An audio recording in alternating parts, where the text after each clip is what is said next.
ओम श्री गुरवे नमः। ओम शांति शांति शांति।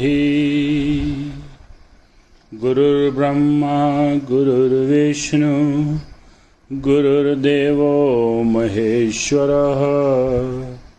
गुरुः साक्षात् परं ब्रह्म तस्मै श्री गुरवे नमः।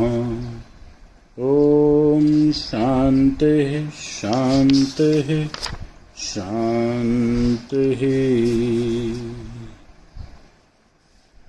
प्रणाम भगवान। स्वामी राम तीर्थ जी का दिव्य ग्रंथ वेदांत शिखर से, उसमें अध्याय है वेदांत विषय कुछ प्रश्नों के उत्तर। और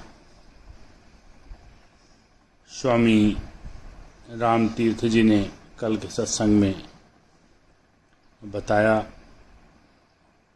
कि मैं वही आत्मा हूं।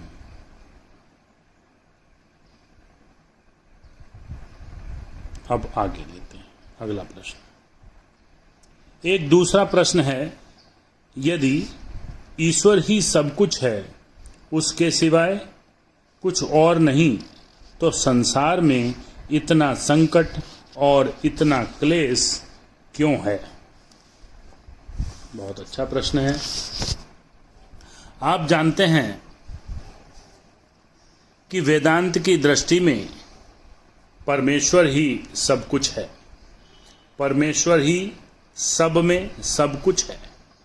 तुम परमेश्वर हो, मैं परमेश्वर हूं। लोग पूछते हैं कि क्या तुम ईश्वर के कोई अंश हो?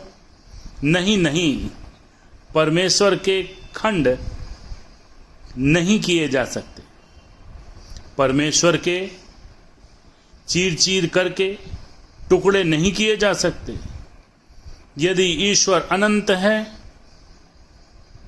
यदि वह स्वयं अनंतता है, तो तुम परमेश्वर के कोई अंश नहीं हो सकते। तुम तो पूर्ण परमेश्वर हो, न कि परमेश्वर का अंश मात्र। अब प्रश्न उठता है कि ईश्वर सब में सब कुछ है, तो एक शरीर में वह अपने को क्लेश और कष्ट की दशा में और दूसरे शरीर में गरीब की दशा में क्यों डालता है? वह भारतवर्ष में महामारी और गरीबी, अमेरिका में राजनीतिक स्वाधीनता क्यों फैलाता है?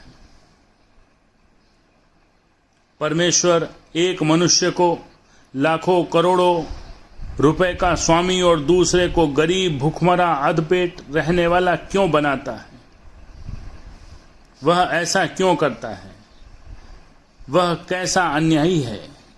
ऐसे प्रश्नकर्ता के समाधान के लिए इस देश में भी और भारतवर्ष में भी प्रयत्न किए जाते हैं।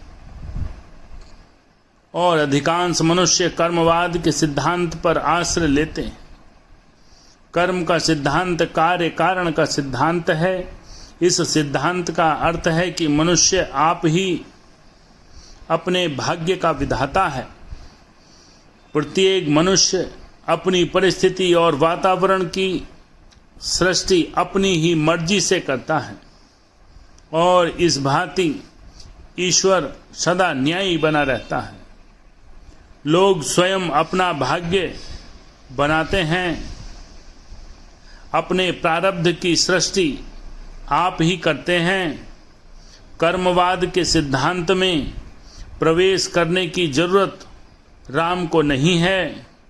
कारण और कार्य का सिद्धांत भारत से निकला है और वेदांत इसे स्वीकार करता है, किंतु इसका संबंध केवल व्यवहारिक जगत से है। इसका संबंध केवल दृश्य संसार से है। यह वाद प्रश्न की जड़ तक नहीं जाता।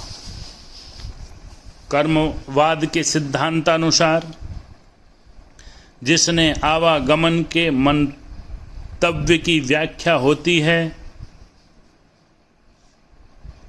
तुम्हारी वर्तमान दशा, वर्तमान परिस्थिति, तुम्हारी भूतकालीन आकांक्षाओं और कर्मों का फल है।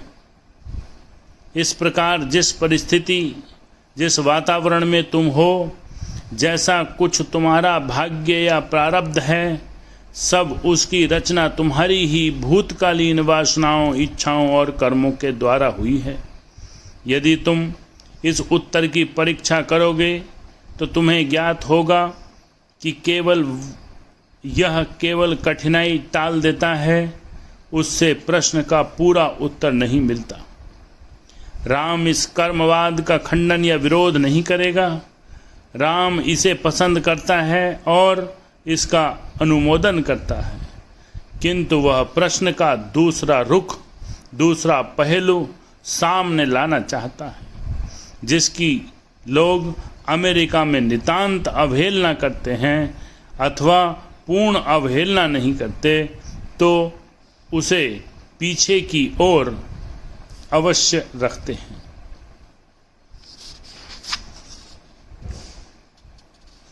इसकी क्लैरिफिकेशन कल के सत्संग में करेंगे।